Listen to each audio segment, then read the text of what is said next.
Hello and welcome to the Halloween episode. We're gonna talk today about the scariest Pokemon in the TCG. Duskull, Dusclops, and Dusknoir.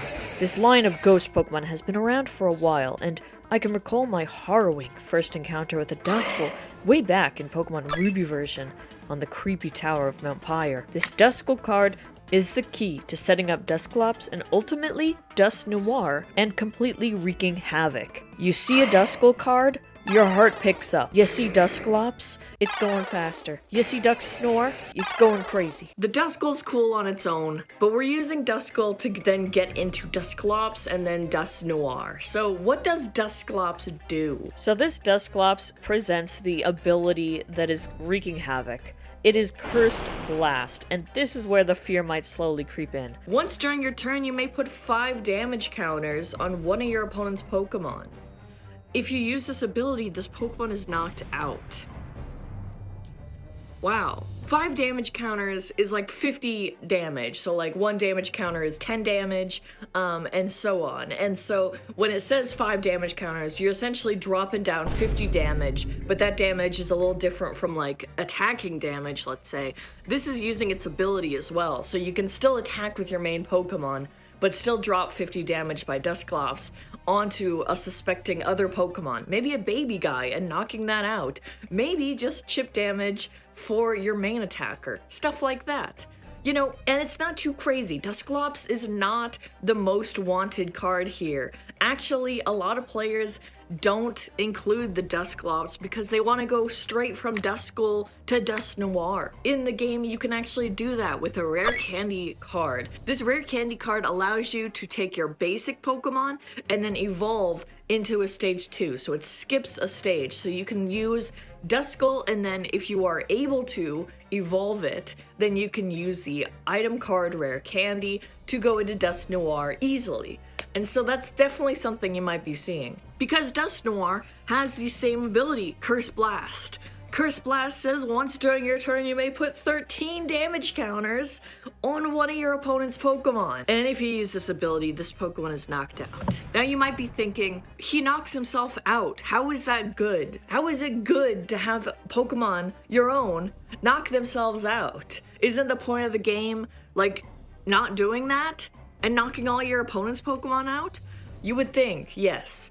But don't get me wrong, this is part of the strategy. Let me briefly explain a little bit on how to play the game. So you get your 60 card deck and each player draws 7 cards and you have to start with a basic Pokemon, so you put one up, you put 6 cards from the top of your deck to the side, and those are going to be your prize cards, and you're trying to get all your prize cards. Most regular Pokemon are just 1 prize card, but powerful ones do exist, like EXs, and those count for 2 prize cards.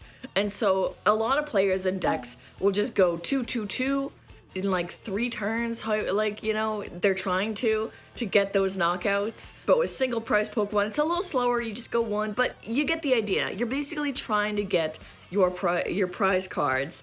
There are other win conditions, such as decking your opponent out, meaning that like they go through their entire deck and they can't draw another card on their turn, so they lose, or just knocking out all of their Pokemon will also make a loss. And with Dusknoir and Dusclops blowing themselves up, they cost 1 prize card. So that means that your opponent will get a prize card when the Pokemon explodes. And that could help in getting them on an odd prize number prize map. And in the game, there is a lot of, you know, prize mapping on how you're gonna get these prize cards. Like I said before, some decks really want to go 2-2-2, and having to go through a single prize Pokemon, taking 1 prize card rather than 2, kind of sets them on an odd number and an odd pace, and it can buy time for the opponent, and it can easily kind of disrupt a little bit, depending. And so there is a lot to it and whatnot. Now, where it gets more scary though is with other cards in the format that really accelerates the control that Dusknoir might have over the game and over your opponent's game. So like take Countercatcher. Countercatcher is a card that you use when you're behind on prize cards. So you can use it to grab your opponent's bench Pokemon that you might want to trap, or you might want to just KO most likely, and that can be easy pickings. And if you want to be behind on prize cards and you're not, then you can just pop your Duskull or your Dusclops or Dusknoir, and then you might be behind. And popping that forces the opponent to then take a prize, and then you can go ahead and capture. And then there's supporter cards that also have prize conditions being met that can be powerful, like Briar. Briar only allows you to use this card when your opponent has exactly 2 prize cards left. And when you use that card, if you attack and KO a Pokemon with a Terra Pokemon, then you take 1 extra prize card, which is pretty powerful. And so, getting them onto 2 prizes might be easy with Dusknoir if you're able to pop it at the right time. And you see how this popping the Dusknoir has no control that the other player can do about it, really. It makes it quite scary because, you know, like I said, you're kind of forced to take the prize, obviously. And it feels kind of weird when there's like so much control happening and you're not really able to do much about it. This is why this card is kind of scary. There's a lot of talk online about Dusknoir and the discourse. There's a lot of, you know, proposed changes that players would want to see. But, you know, there's some people who are just like, why the hell was this printed? Or why the hell is it printed with all these other cards in the format right now? It's wild.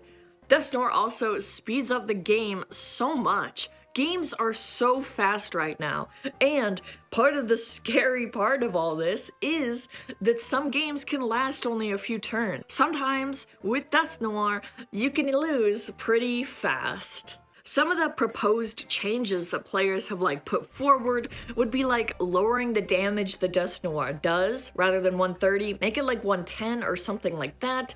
Make it also even be like 2 prizes when you knock out your own Dusknoir rather than just 1, so that cost is like more heavily weighed when you're strategizing, because people can easily pop these things for just 1 prize.